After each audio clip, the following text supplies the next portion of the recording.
নমস্কার। আশা করি সবাই ভালো আছেন।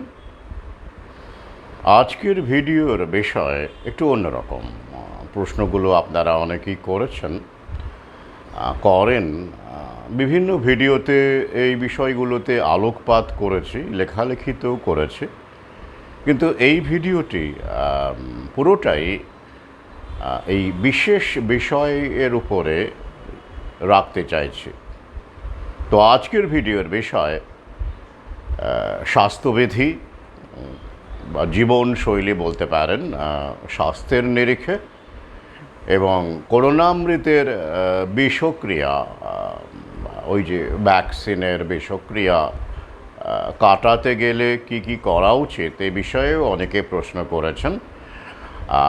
এই ভিডিওর শেষ অংশে এই বিষয়টিও রাখব। মন দিয়ে শুনবেন এবং ছড়িয়ে দেবেন। তবে প্রথমে যে বিষয়গুলো রাখব বা রাখতে চলেছি, সবারই মেনে চলা উচিত যতটা সম্ভব। যারা নিয়েছেন বা নেননি নির্বিশেষে, যদিও মনে রাখবেন যে শরীর, প্রকৃতির তৈরি শরীর, বা যারা সৃষ্টিকর্তায় বিশ্বাস করেন, সৃষ্টিকর্তার উপহার দেওয়ার শরীর, তার অসীম ক্ষমতা, অপরিসীম ক্ষমতা, একটু আধটু ব্যতিক্রম বা ব্যাঘাত বা ব্যত্যয় যেভাবেই বলুন না কেন, সে মানিয়ে নিতে পারে। তো এই কারণেই প্রবাদটি, শরীরের নাম মহাশয়, যা শোয়ানো যায় তাই সয়। কিন্তু এখন যে অবস্থার মধ্য দিয়ে আমরা যাচ্ছি, যে বিষের সমুদ্রে আমাদের নিক্ষেপ করা হয়েছে খাবার দাবার থেকে শুরু করে সর্বত্র, তো তাই নিশ্চিন্তে এই কথাটা বলা যাচ্ছে না। প্রবাদটি আগেকার পিতামহের যুগে সত্য হলেও এ যুগে আমাদের সতর্ক হওয়ার প্রয়োজন অবশ্যই রয়েছে। প্রথমেই আসি, সকাল থেকেই শুরু করা যাক। খাদ্যবিধির বিষয়টা প্রথমে বলি, তারপরে অন্যান্য বিষয়ে আসছি। আবার বলছি, এই বিষয়গুলো যারা নিয়েছেন বা নেননি সবার ক্ষেত্রেই মেনে চলা উচিত, কিন্তু যতটা সম্ভব। ওই যে বললাম, সব সময় তো সম্ভব হয় না। তো সকালে ঘুম থেকে উঠলেন, উঠে কি করবেন? প্রাতকৃত্য করবেন, স্বাভাবিক। তারপরে কি করবেন? মুখ ধোবেন, দাঁত মাজবেন। কি দিয়ে? ওই যে আমি বারবার বলেছি যে জীবন থেকে রাসায়নিক যতটা সম্ভব দূর করে দেওয়া। আপনি যে পেস্ট ব্যবহার করেন, সেখানে টাইটানিয়াম ডাইঅক্সাইডের মতো কার্সিনোজেন বা ক্যান্সারের জন্ম দিতে পারে, ট্রিগার করতে পারে এমন রাসায়নিকও থাকে। তাই যতটা সম্ভব অ্যাভয়েড করুন। ছাই দিয়ে দাঁত মাজুন, বা বাড়িতেও মাজন তৈরি করে নেওয়া যায়, বা আয়ুর্বেদিক বিশ্বস্ত বড় বড় কেউকেটা মাল্টিন্যাশনালের দরকার নেই। আমাদের মধ্যে অনেকেই এই কাজগুলো এখন করছেন। ছোটোখাটো অনেক আয়ুর্বেদিক সংস্থা কাজ করছেন, আমাদের অনেক সহযোদ্ধা এই কাজগুলো করছেন। সংগ্রহ করুন, সুস্থ থাকুন। তারপরে কি করবেন? সকালবেলা ব্রেকফাস্ট করবেন, খাবার দাবার। তো তার আগে কিছু করা উচিত, সে বিষয়ে আমি পরে আসছি। তবে এখনই বলে দিতে পারি আর কি, একটা বিষয় অন্তত। খালি পেটে কাঁচা হলুদ, আখের গুড় দিয়ে, হলুদটা যেহেতু বিস্বাদ হয় তাই আখের গুড়ের কথা বলা হয়, অথবা একদিন অল্টারনেটিভ করে খান এক কোয়া রসুন। মানে এক কোয়া রসুন আলাদা পাওয়াই যায়, দেখবেন। রক্তচাপ স্বাভাবিক রাখা এবং রক্ত প্রবাহ স্বাভাবিক রাখার ক্ষেত্রে এবং কোলেস্টেরলের ক্ষেত্রেও শরীরের ভারসাম্য বজায় রাখার ক্ষেত্রে অত্যন্ত উপকারী এই এক কোয়া রসুন। তো এটি খালি পেটে আপনি খেতে পারেন, তবে তার আগে একটু ফেটিয়ে রাখুন, একটু জলে ভিজিয়ে রাখুন 15 মিনিট মতো, তারপরে রসুনটি আপনি জলের সঙ্গে গিলে নিতে পারেন। ও তো ফেটানো হয়ে গেছে, চিবিয়ে খেতে একটা অস্বস্তি লাগে, তো বিস্বাদ। এবার আপনি কি করবেন, ত্রিফলার ব্যাপারটা পরে আসছি। এবারে আপনি খাবেন কি খাবেন। অনেকেই সকালবেলা লুচি পুরি মানে তেলে ভাজার ব্যাপক বেশ আয়োজন করে পেট ভরে খান আর কি। কার্বোহাইড্রেটের সম্ভার সাজিয়ে পরোটা, কচুরি, লুচি, পুরি একদমই খাবেন না। জল খান অবশ্যই, খালি পেটে জল, কিন্তু ওই যে ভরা পেটে ফল নয় কিন্তু কথাটা। তারপরে আমরা বলি না ওই শ্মশান ঘাটে চল, হাসপাতালে চল, এগুলো বলা হয় না আসলে। তারপরে আপনি জল খাওয়ার পরে ওই যে রসুনটা খেলেন, তারপরে তো জল খাবেনই, জল খাওয়ার পরে ফল খান। ভরপেট আবার খাবেন না কিন্তু, 12টা পর্যন্ত ফলের ওপরই থাকুন। ওই যে বললাম যথাসম্ভব ফল খান। যখন যে মরশুমে আপনি যে ফল পাচ্ছেন, পেয়ারা, কলা, আপেল, নাশপাতি, আঙুর, কমলা, ফল খান। তবে ওই যে কোনো খাবারে ভর পেট খাবেন না, পেটে একটু জায়গা রাখবেন কিন্তু। সে আপনি বিয়েবাড়ি, হ্যাঁ ব্যতিক্রম দু একদিন ঘটতে পারে, সেটা আলাদা কথা, কিন্তু নর্মালি বলেছি যখন আপনি খাওয়া দাওয়া করছেন সবসময় মাথায় রাখবেন ভর পেট কখনো খাবেন না, একটু জায়গা রাখবেন, হজম প্রক্রিয়ায় সুবিধা হয়। ব্যাস, এবার আপনার সকালবেলা ফল খাওয়া হয়ে গেল। এবার দুপুরবেলা কার্বোহাইড্রেট খাবেন, ভাত খাবেন, শাকসবজি খাবেন, অবশ্যই মাছ খাবেন বা মাংস খাবেন, যাই খান কার্বোহাইড্রেটটা কম খান। কেন? আপনি যদি মাঠে ঘাটে কাজ করেন, প্রচুর শারীরিক পরিশ্রম করার প্রয়োজন পড়ে, খাটুনির প্রয়োজন পড়ে, তবেই কার্বোহাইড্রেটটা আপনার বেশি প্রয়োজন হয়। নইলে কিন্তু আপনি যদি সেডেন্টারি লাইফস্টাইল লিড করেন, অর্থাৎ শুয়ে বসে থাকাই আপনার জীবনযাপন, কম্পিউটারের সামনে বসে থাকা বা ফাইলের সামনে ফাইল ঘাঁটাঘাঁটি করা, বড়জোর আপনার যাতায়াতের সময় যতটুকু হাঁটাহাঁটি, বাকি সময় বসে থাকা, শুয়ে বসে থাকার কার্যক্রম, সেক্ষেত্রে কার্বোহাইড্রেট যতটা সম্ভব কম খাবেন ততটাই ভালো, ওয়েট গেইন করবেন না। আর রাত্রে অবশ্যই আপনি ভাত বা রুটি যেটা আপনি খাচ্ছেন অবশ্যই পরিমিত মাত্রায় সেটা খান। আর একটা কথা বলে রাখি, গুরুপাক খাবার কখনো রাতে খাবেন না, যেমন রেড মিট বা ডিম খাবেন না। বিয়ে বাড়ি থাকলে অন্য কথা, তো আমাদের দেশের বিয়ে বাড়িগুলোতে এখন খাওয়া দাওয়াগুলো রাতেই হয়, আপনি জানেন, কিন্তু যদি অতীতে খোঁজ নিয়ে দেখবেন তাহলে দেখবেন যে বিয়ে অনুষ্ঠানটা কিন্তু আমাদের দেশে দিনেই হতো, রাতে হতো না। এই রাতে হওয়ার পেছনে অনেক কারণ আছে, তো সেক্ষেত্রে এটা এখানে বলার মানে জায়গা নয়, সে সময়ও নেই। তো কেন আপনি রাতে খাবেন না? দিনের বেলায় আমাদের হজম শক্তি, সূর্য থাকে, সূর্যের সঙ্গে কিন্তু আমাদের দৈহিক শক্তি এবং হজম শক্তির, ডাইজেস্টিভ সিস্টেমের একটা অবিচ্ছেদ্য যোগাযোগ আছে। তাই গুরুপাক খাবার রাতে খেলে কিন্তু হজম শক্তির কম থাকে বলে সমস্যা হয় অনেকেরই, এটা প্রমাণিত সত্য। আর এটাই দেখবেন প্রতীক হিসেবে এই যে ড্রাকুলার ব্যাপারটা এসেছে, তাই তো অশুভ শক্তি, ড্রাকুলা বা ভূত প্রেত দেখবেন রাতে সক্রিয় হয়ে ওঠে, ওই যে অশুভ শক্তি রাতে সক্রিয় হয়ে ওঠে এবং দিনের আলোকে তারা ভয় পায়, সূর্যকে ভয় পায়, যেই সূর্য ওঠে তারা কেটে পড়ে, সরে পড়ে। এরকম অনেক চলচ্চিত্রে আপনারা দেখেছেন, বইপত্রে পড়েছেন। এটা কিন্তু আসলে প্রতীক, সিম্বল, তাই তো। কারণ কি, দিনের বেলা, রাতের বেলা আমাদের শরীর যেহেতু দুর্বল হয়ে যায়, সৌরশক্তির অভাবে হজম শক্তিও দুর্বল হয়ে যায়, অনেকটাই আমরা কমে যায় বলেই এই অশুভ শক্তিগুলো জেগে ওঠে, অসুস্থ করে তোলে, করতে পারে। তাই আমাদের সতর্ক থাকা উচিত।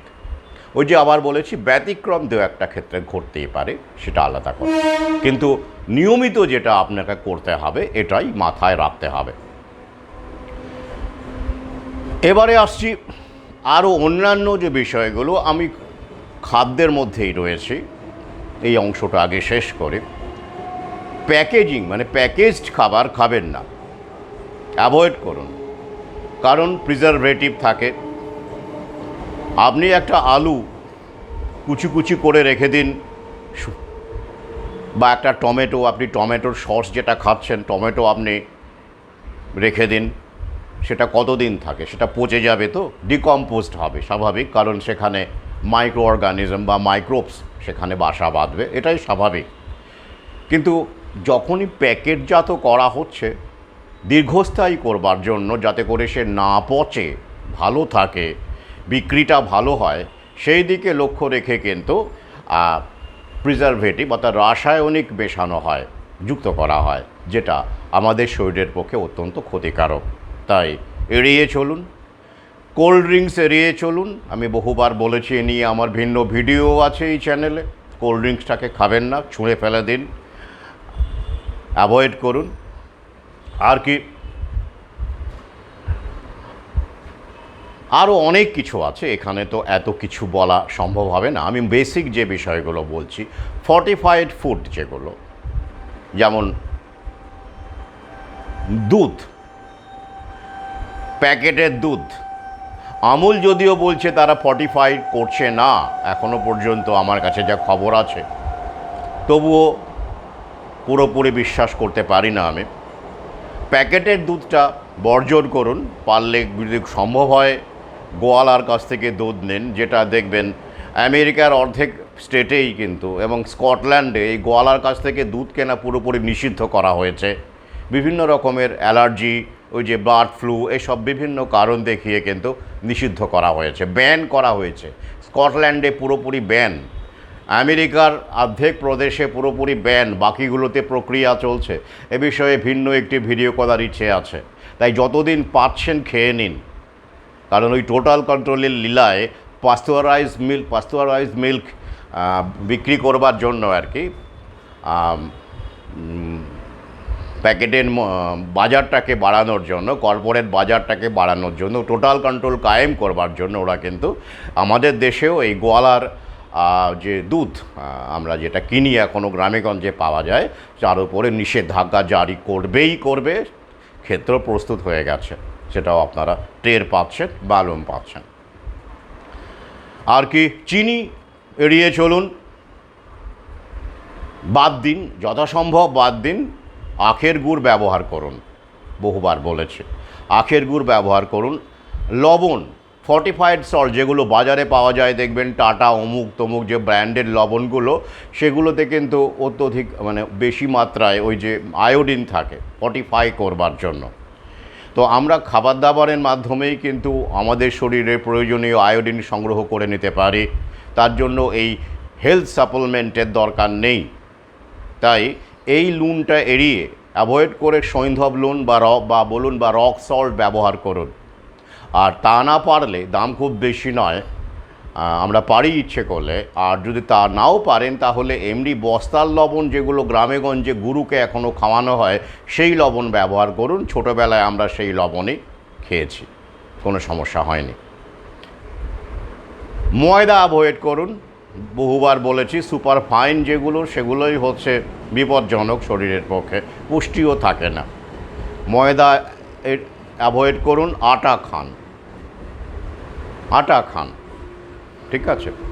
এগুলো আমরা যারা এই বিষয়গুলো নিয়ে কাজ করছি সবাই মেনে চলেন কম বেশি, তারা জীবনকে ইতিমধ্যে সেইভাবে সাজিয়ে নিয়েছেন। তো এ বিষয়ে কোনো সন্দেহ আমি রাখি না, কারণ আমার সঙ্গে প্রতিনিয়ত তাদের কথা হয়, দেখা হয়, আড্ডা হয়। এ তো গেল খাবার দাবারের বিষয় সংক্ষেপে। স্নান করার সময় নাকে, কানে, নাভিতে সর্ষের তেল লাগান। সর্ষের তেল, ঘানির তেল, খাঁটি সর্ষের তেল এখনও আমাদের দেশে খোঁজ করলে পাওয়া যায়। এটা অভ্যেস করুন।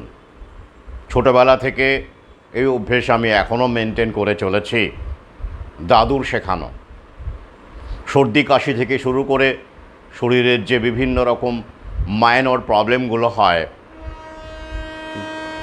ঠান্ডা লাগার কারণে বা বিভিন্ন কারণে সেগুলো কিন্তু হবে না, বা হলেও আপনি টেরও পাবেন না, মালুমও পাবেন না, বিছানায় পড়ে থাকতে হবে না। আর স্নানের সময়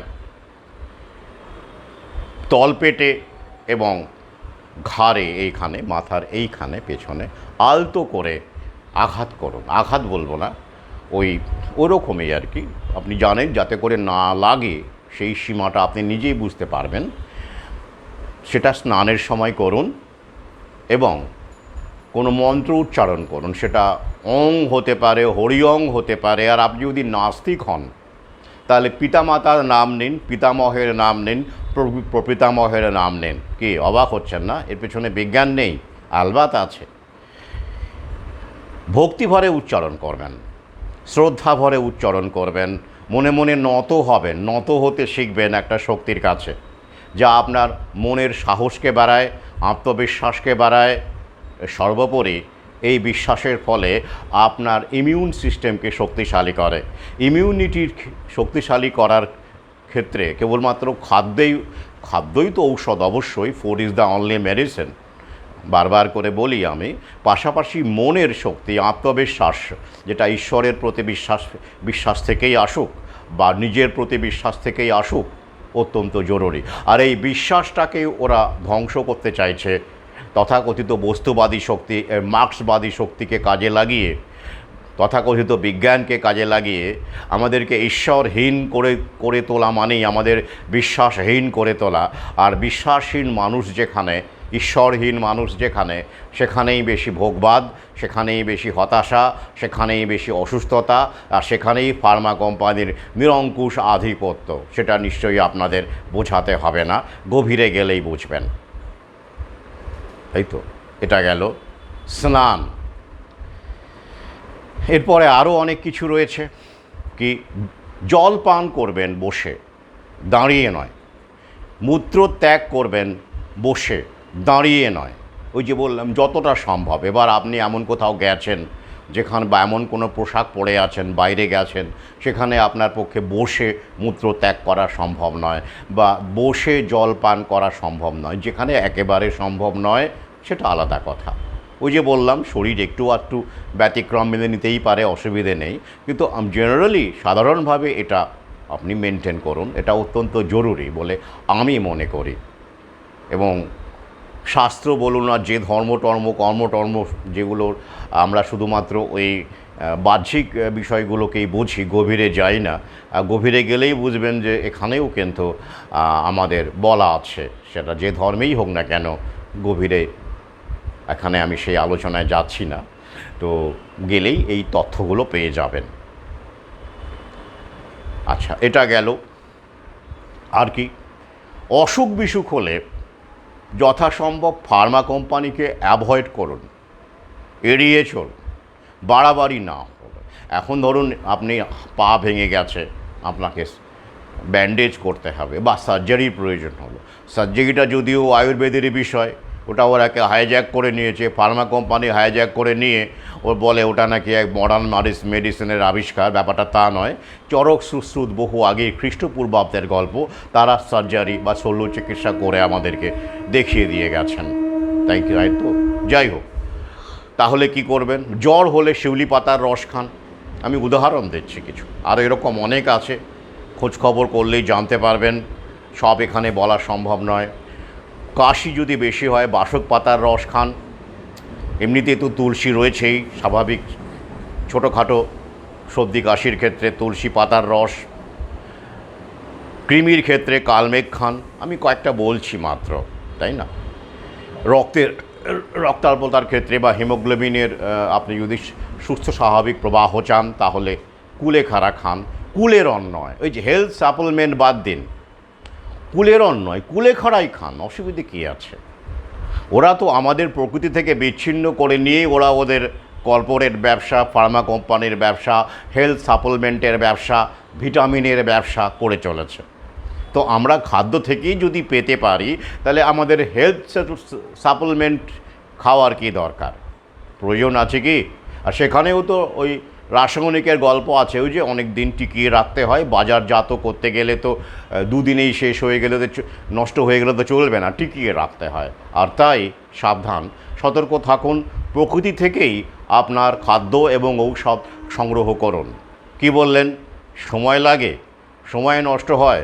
এই যে এখন জ্বর, তুলসী পাতা কোথায় খুঁজবেন, বা তুলসী গাছ তো বাড়িতেই লাগানো যায়, যায় তো, ঠিক আছে, বাসক পাতা কোথায় খুঁজবেন, বা কুলেখাড়া কোথায় খুঁজবেন, এগুলো বাজারে খোঁজখবর করলে কুলেখাড়া পাওয়া যায়, এখনও পাওয়া যায়।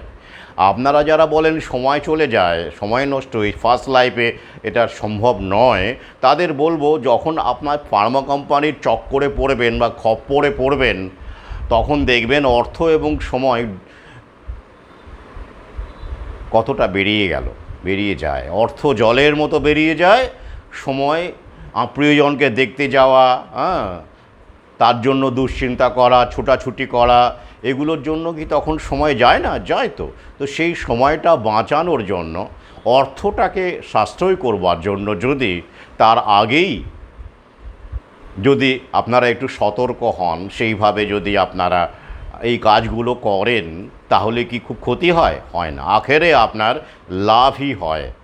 তাই তো, এটা কিন্তু বারবার করে আমি বলি, মাথায় রাখবেন। আর অন্তত খাবার দাবারের ক্ষেত্রে সবসময় আপনি মেনটেন করতে না পারলেও, ফার্মা কোম্পানির খপ্পরে পড়ার আগে অন্তত শরীরকে একটু সময় দিন। পেশেন্ট মানে রোগী, পেশেন্ট মানে ধৈর্যশীল। কেন? খেয়াল রাখুন, কারণ রোগ হলে আমাদের একটু ধৈর্য ধরতে হয়, একটু ধৈর্যশীল হতে হয়। প্রথম সুযোগটা আমাদের ইমিউন সিস্টেমকে দিতে হয়। ফার্স্ট ওয়াচম্যান সেই প্রথম প্রহরী। তা আগে দৌড়ে দৌড়ে টেস্ট করতে যাওয়া এবং ফার্মা কোম্পানির খপ্পরে পড়ে নিজের জীবনকে দুর্বিষহ করে তুললে পরবর্তীকালে আপনাকে পস্তাতে হবে। সেটা তো আপনারা জানেন, তাই নয় কি? জানেন। তো যাই হোক, সেলফ কিওর, যে শরীরের যে একটা সেলফ কিওর মেকানিজম আছে, এ বিষয়ে আমার অফুরন্ত অভিজ্ঞতা, আমার নিজের শরীরের ক্ষেত্রে।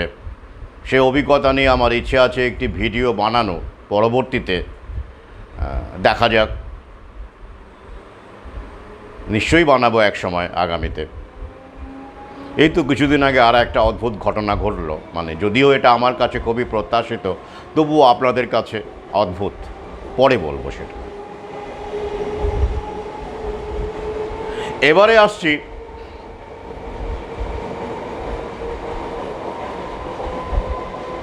যারা নিয়ে ফেলেছেন, ভৌ নিয়ে ফেলেছেন, করোনামৃত নিয়ে ফেলেছেন, তারা অনেকেই প্রশ্ন করছেন কিভাবে এখন বিষক্রিয়া থেকে মুক্তি পাবেন। পশ্চিমে অনেক রকম পদ্ধতি ওরা আলোচনা করছে, যেমন স্নানের মাধ্যমে ডিটক্স, তারপরে ন্যাটোকিনাজে বলে একটি উৎসেচক ব্যবহার, যেটা জাপানি একটি খাবার, যেটা সয়াবিনকে ফার্মেন্ট করে নাট্টো বলে একটা ফুড ওরা খাবার একটা বানায়। তো সেইখান থেকেই এই উৎসেচকটি পাওয়া যায়, যেটি বোতলবন্দি হয়ে $80, $100 বিভিন্ন দামে এখন আমেরিকায়, ইউরোপে বিক্রি হচ্ছে। তো যাই হোক, সেটা সে দেশের মানুষ তাদের মতো করে চেষ্টা করছে। তবে আমার মনে হয় যে যারা নিয়ে ফেলেছেন তাদের জন্য, তারা সুস্থ থাকতে গেলে আমাদের দেশে তথা বিশ্বের সবচেয়ে কার্যকরী পদ্ধতিটা হলো ত্রিফলা গ্রহণ করা। ত্রিফলা গ্রহণ করা আমি আগের একটি ভিডিওতেও বলেছি, আজ আবার বলছি। তবে ত্রিফলায় যাওয়ার আগে একটি গুরুত্বপূর্ণ কথা বলবো। যারা অমৃত নিয়ে ফেলেছেন, এই ভিডিওটি করোনামৃতের ক্ষেত্রেই আমি করছি আর কি, নিয়ে ফেলেছেন, তারা অবিলম্বে ধূমপান ত্যাগ করুন। Quit smoking in no time, এটাই কিন্তু রিসার্চ আছে, বেরিয়েছে, যেটা আরও বেশি ক্ষতি করছে যারা নিয়ে ফেলেছেন তাদেরকে। আর যদি একান্তই একবারে ছাড়তে না পারেন, সিগারেট বর্জন করে 2-1 পিস বিড়ি খান। কি অবাক হলেন না? ওরা এখন আপনি যে বলবে না বিড়ির বেশি ক্ষতি করে, সিগারেট কম ক্ষতি করে ইত্যাদি বলবে, কিন্তু দু এক দশক আগেই যে গবেষণাগুলো আমি দেখেছি আমেরিকা বা বিভিন্ন ইউরোপ থেকে, সেখানে আমাদের ভারতীয় বিড়িকে কিন্তু অনেক কম ক্ষতিকারকই বলা হয়েছে সিগারেটের তুলনায়, যদি আমরা পাশাপাশি রাখি। কারণ সিগারেটে অন্তত 5টি ক্ষতিকর রাসায়নিক ব্যবহার করা হয়, ফিল্টার থেকে শুরু করে, কাগজ থেকে শুরু করে। তার মধ্যে দুটোই কার্সিনোজেন বা ক্যান্সার তৈরি করতে পারে। একটা হলো বেনজিন, আরেকটি হলো ক্যাডমিয়াম। আগে হ্যাঁ, কার্বন মনোক্সাইডের কথা তো বাদই দিলাম, যেটা কাগজ থাকে, বুঝতেই পারছেন। আরও অনেক কিছু থাকে, ভিডিও দীর্ঘ হয়ে যাবে। কিন্তু বিড়িটা কেন্দু পাতা, কাগজ নয়। আর দ্বিতীয়ত সেখানে বেনজিন থাকে না, ক্যাডমিয়াম থাকে না। তৃতীয়ত সেটা রোস্টেড টোব্যাকো, যেটা নিকোটিন হিসেব মতো অনেক, নিকোটিনের মাত্রা অনেক কম হওয়ারই কথা। কিন্তু সিগারেটে যে তামাক ব্যবহার করা হয় সেটা কিন্তু ফ্রেশ টোব্যাকো, রোস্টেড নয় বা ড্রায়েড নয়। বিড়ির ক্ষেত্রে ড্রায়েড বা রোস্টেড। তা সুতরাং কর্পোরেট ব্যবসাকে চাঙ্গা করার জন্যই সাম্প্রতিককালে ওরা বিড়িকে ভিলেন বানিয়েছে। বিড়ি অনেক বেশি, মানে সিগারেটের চাইতে অন্তত 8 গুণ, 10 গুণ, 15 গুণ, কেউ বলছে 20 গুণ ক্ষতিকারক।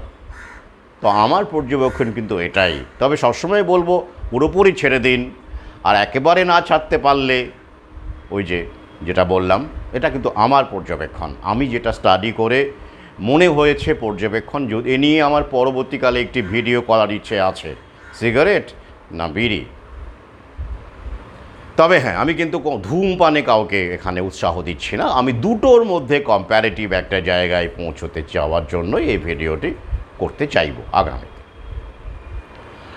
এবারে আসছি বাকি ত্রিফলা। ত্রিফলা যদি একটি খাদ্য তো বটেই, খাদ্য আবার ঔষধ। ওই যে খাদ্যই ঔষধ যদি বলা হয় গোটা বিশ্বে, ঔষধ হিসেবে খাদ্যের 1 নম্বর যদি একটি বিষয়ের কথা বলা হয়, তবে আমার কাছে, আমার যে পর্যবেক্ষণ এখনও পর্যন্ত, তাতে ত্রিফলাকেই 1 থেকে 10-এর মধ্যে আমি রাখব, যা আমাদের শরীরে, মানব শরীরে শুধু দুভাবে কাজ করে। রেচক, অর্থাৎ যা আমাদের শরীরকে শোধন করে, বিষক্রিয়া দূর করে। আরেকটি হলো নিউট্রিশন দেয়, বা পোষক হিসেবেও আমাদের শরীরের অনির্বচনীয় ভূমিকা নিতে পারে। কিভাবে বানাবেন?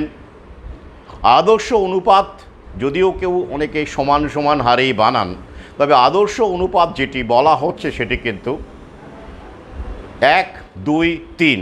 অর্থাৎ প্রথমে হর্তকি যদি 100 গ্রাম নেন, তারপরে বেহেরা নেবেন 200 গ্রাম, আর আমলকি নেবেন 300 গ্রাম। এইভাবে 1, 2, 3 অনুপাতে গুঁড়ো করুন। বাজার থেকে কিনে মিক্সি হোক বা শিলে হোক গুঁড়ো করুন। খুব অসাধারণ মিহি হতে হবে তার কোনো মানে নেই। গুঁড়ো করুন, গুঁড়ো করে আপনি সেবন করুন, খাবেন। কিভাবে খাবেন? যারা গুঁড়ো করতে পারেন না, তারা জলে ভিজিয়ে রাখতে পারেন একই অনুপাতে, 1, 2, 3 করে। সেই জলটা আপনি সকালবেলা খেতে পারেন। তবে আমি বলবো কষ্ট করে হলেও, এছাড়াও বিশ্বস্ত মানে ওই যে বিগ হাউস ছাড়াও দেখবেন অনেকেই এখন আমাদের অনেক সহযোদ্ধা এই কাজগুলো করছেন। ত্রিফলা বিক্রি করা, বানানো, এই কাজগুলো কিন্তু করছেন। ইচ্ছে করলেই আপনি যোগাযোগ করে নিতে পারেন, পেয়ে যেতে পারেন। তো গুঁড়ো করে খাওয়াটাই ভালো, সুবিধাজনক বলে আমার মনে হয়। তো সেই ক্ষেত্রে কি করবেন?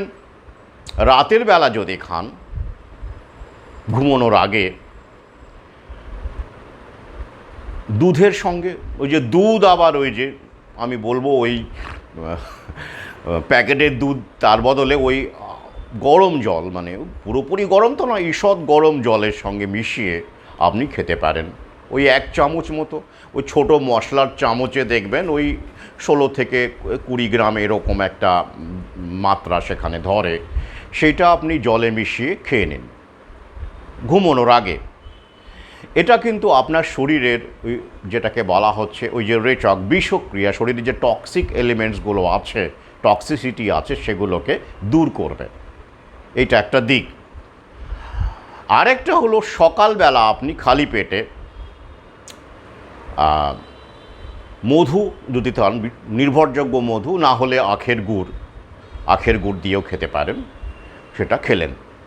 এবং এই সকালবেলা খালি পেটে যেটা খাচ্ছেন সেটা আপনার দেহে পুষ্টি যোগাবে, নিউট্রিয়েন্ট দেবে আপনাকে, বিভিন্নভাবে আপনার শরীরকে আপনার শক্তিশালী করবে অবশ্যই।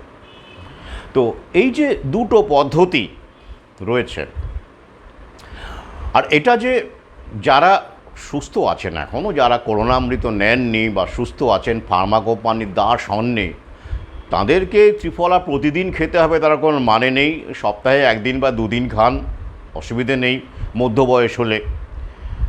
আর 1 দিন ওই 1 কোয়া রসুন খান, কোনো ব্যাপার নেই, খুবই ভালো। আর অর্জুন গাছের যে ছাল, সেটা আমি এখন এখানে বলছি না, সবার জন্য নয়, কারণ সেটা ডায়াবেটিস এবং গর্ভবতী মহিলাদের ক্ষেত্রে সমস্যা তৈরি করতে পারে। ওটা আমার মনে হয় সেইভাবে ভেবে চিন্তে জেনে শুনে সেই ছাল খাওয়া উচিত। তবে অ্যাকোয়া রসুনের ক্ষেত্রে সেই সমস্যা নেই, বা ত্রিফলার ক্ষেত্রে সেই সমস্যা নেই। তাহলে এখন প্রশ্ন হচ্ছে, ত্রিফলা আপনি কখন খাবেন? রেচক হিসেবে খাবেন না পোষক হিসেবে খাবেন? খুব সহজ উত্তর হলো, যদি আপনি অসুস্থ বোধ করেন, ইতিমধ্যেই অসুস্থতা আছে, অসুস্থতা কার নেই বলুন তো এখন? বিশেষ করে সবাই কম বেশি ফার্মা কোম্পানির দাস। কারো হাই ব্লাড প্রেশার, কারো সুগারের সমস্যা, কিডনির সমস্যা, এ লেগেই আছে, তাই নয় কি? তাহলে সেই ক্ষেত্রে রেচক হিসেবে খান, অর্থাৎ রাতে খান, ঘুমানোর আগে খান, দুধের সঙ্গে, বা সেরকম দুধ যদি থাকে, না হলে ঈষৎ উষ্ণ গরম জলে খান, এটা আপনার ক্ষেত্রে উপকারী। তো যারা করোনামৃত নিয়েছেন তাদের ক্ষেত্রে আমি এটাই বলবো, কারণ তাদের কোনো না কোনো সমস্যা এখন শুরু হয়ে গেছে বা লেগেই আছে, তাদের ক্ষেত্রে আমি রাতে খাওয়ার কথাই বলবো। হ্যাঁ, যদি তারা মনে করেন যে না, আমার কোনো সমস্যা এখনও হয়নি, করোনামৃত নেওয়ার পরে প্রেশার বাড়েনি বা সুগার বাড়েনি বা অন্য কোনো সমস্যা নেই, এখনও সুস্থই বোধ করছি, তাহলে তারা সকালেই খান, কোনো সমস্যা নেই। কিন্তু বেশিরভাগের ক্ষেত্রে আমার পর্যবেক্ষণ এটাই হবে যে তারা কিন্তু রাতেই নিলে তাদের পক্ষে ভালো হবে বলে আমার মনে হয়। এই প্যারামিটার্সগুলো আপনারা নিজেরাই বুঝতে পারবেন, কারণ অনেকে দুর্বল বোধ করছেন ইতিমধ্যেই, সর্দি কাশি লেগেই আছে, সারছে না, শরীরের বিভিন্ন জায়গায় ব্যথা, অ্যালার্জি হচ্ছে শরীরে, যেটা আগে আপনার কখনো ছিলই না, এই সমস্যাগুলো বাড়ছে ক্রমাগত। তো তাদের ক্ষেত্রে রাতে খাওয়াটাই ভালো, এ ব্যাপারে কোনো সন্দেহ নেই। তো এই হলো বিষক্রিয়া দূর করার একটা পদ্ধতি, ত্রিফলা। ত্রিফলা সবাই খেতে পারেন, তবে যারা করোনামৃত নিয়েছেন তাদের অবশ্যই এটা এখন নিয়মিত খাওয়া উচিত বলে আমি মনে করি। মানে বাদ দিয়ে নয় আর কি, বাদ দেওয়া উচিতই নয় এখন। যারা সুস্থ স্বাভাবিক আছেন, ফার্মা কোম্পানির দাস নন, করোনামৃত নেননি, তারা মাঝে মধ্যে খান, সপ্তাহে 1 দিন খান, 2 দিন খান, কোনো ব্যাপার নয়। কিন্তু যারা করোনামৃত নিয়ে ফেলেছেন, 1 ডোজ হোক, 2 ডোজ হোক, 3 ডোজ হোক, তাদের জন্য এটা ত্রিফলা প্রতিদিন সেবন করা উচিত বলে আমি মনে করছি। ত্রিফলার এমনই শক্তি, আপনারা জানেন, যারা এই খোঁজ খবর রাখেন, আমাদের মধ্যে অনেকেই রাখেন, যে এটা রেডিও অ্যাক্টিভিটি পর্যন্ত আমাদের, জানেন তো, তেজস্ক্রিয়তা যেটা আমাদের শরীরে এক্সপোজার, রেডিও অ্যাক্টিভিটি এক্সপোজারের পরে আমাদের শরীরে অসংখ্য সমস্যা দেখা দেয় আর কি। তো সেই মারাত্মক বিষক্রিয়া থেকেও কিন্তু ত্রিফলা মানুষকে মুক্ত করতে পারে, রিলিফ দিতে পারে, এমন নজিরও কিন্তু আছে ইতিহাসে, স্টাডি করলেই আমরা জানতে পারি। তাই ত্রিফলায় আস্থা রাখুন। আর পরিশেষে এটা বলবো যে ফার্মা কোম্পানির অসুখ বিসুখ হলে, অসুখ বিসুখ তো সবারই হতে পারে, সে করোনামৃত আপনি নিয়েও থাকুন না নিয়েও থাকুন, মানব শরীরে অসুখ বিসুখ হতে পারে। সেই ক্ষেত্রে নেচার কিওর, আয়ুর্বেদ এই বিষয়গুলোতে ভরসা রাখুন, বা ডিপেন্ডেবল আপনার পরিচিত কোনো হোমিওপ্যাথি চিকিৎসক যদি থাকে তার উপরে ভরসা রাখুন, নির্ভর করুন, করতে শিখুন। কারণ ফার্মা কোম্পানি যেভাবে মুনাফার দিকে ঝুঁকে গেছে, তাতে করে আর বিশ্বাস করা চলে না। অবশ্যই ব্যতিক্রম যদি কিছু মডার্ন মেডিসিনের চিকিৎসক আপনার জানা থাকে, যারা অপ্রয়োজনীয় ওষুধ দেন না, যারা কথায় কথায় অ্যান্টিবায়োটিক প্রেসক্রাইব করেন না, হ্যাঁ অ্যান্টিবায়োটিক দূরে থাকুন, স্টেরয়েড থেকে দূরে থাকুন বাঁচতে চাইলে। অনেক চিকিৎসক আছেন কথায় কথায় স্টেরয়েড দিয়ে দেন, কথায় কথায় অ্যান্টিবায়োটিক দিয়ে দেন, আর আপনারা না জেনে না বুঝে সেবন করতে থাকেন এবং শরীরকে, ইমিউনিটিকে একেবারে শেষ পর্যায়ে নিয়ে চলে যান। পরের দিকে দেখা যায় অ্যান্টিবায়োটিকে আর কাজ হচ্ছে না, কারণ ওই যে অ্যান্টিবায়োটিক রেজিস্ট্যান্স হয়ে গেছে শরীরে। তাই যদি কোনো নির্ভরযোগ্য কারণ থাকে, নির্ভর করা যায় এমন অ্যালোপ্যাথি বলুন বা ফার্মা কোম্পানির যারা মানে এই মডার্ন মেডিসিনের চিকিৎসক, ব্যতিক্রমী এখনও মানুষ আছেন, শ্রদ্ধেয় মানুষ আছেন। আমি বারবার বলি, আমি সবাইকে কখনও দাগিয়ে দিতে বলি না, ব্যতিক্রম অবশ্যই আছেন, ছিলেন, থাকবেন। তেমন কাউকে যদি আপনি খুঁজে পান তাহলে তো অবশ্যই আপনি সৌভাগ্যবান, সেক্ষেত্রে আপনি তার চিকিৎসা গ্রহণ করতে পারেন। তবে আবার বলবো, সঙ্গে সঙ্গে দৌড়বেন না, টেস্ট করতে দৌড়বেন না, শরীরকে সময় দিন, প্রাকৃতিক খাদ্যের ওপরে ভরসা রাখুন। এই ডেঙ্গু হলে অনেকে দেখবেন এই জ্বর হচ্ছে, টেস্ট করলেন, সঙ্গে সঙ্গে সেই ট্রিটমেন্ট প্রোটোকলে ফেলে দিল আপনাকে। পেঁপে পাতা কী করতে আছে এ নিয়ে আমার ভিন্ন ভিডিওতে আমি বলেছি, পেঁপে পাতা কীভাবে সেবন করবেন, এখানে সেটা বলার সময় নেই, ভিডিও শেষ করতে হবে আমাকে। আমি একটা উদাহরণ দিলাম, প্রকৃতি থেকে খাদ্য এবং ঔষধ যুগপৎ আমরা কিভাবে সংগ্রহ করতে পারি সেই উদাহরণ হিসেবে এই ছোট্ট অংশটি বললাম। যাই হোক, আজ এই পর্যন্তই। পরিশেষে মনে জোর রাখুন, বিশ্বাস রাখুন, ভক্তি রাখুন, শ্রদ্ধা রাখুন। এগুলোর কোনো তথাকথিত বৈজ্ঞানিক মানে কেমিক্যাল ফর্মুলা নেই আর কি, হ্যাঁ, নেই, সংকেত নেই, কিছু নেই, হ্যাঁ, এগুলো সব তো অ্যাবস্ট্রাক্ট ব্যাপার। কিন্তু এগুলোর যে কি অপরিসীম ভূমিকা, নিজে যদি প্রয়োগ করে দেখেন জীবনে, তবেই বুঝতে পারবেন। আজ এই পর্যন্তই। প্রশ্ন করুন, জিজ্ঞাসা থাকলে কমেন্ট করে জানান। ধন্যবাদ, ভালো থাকবেন।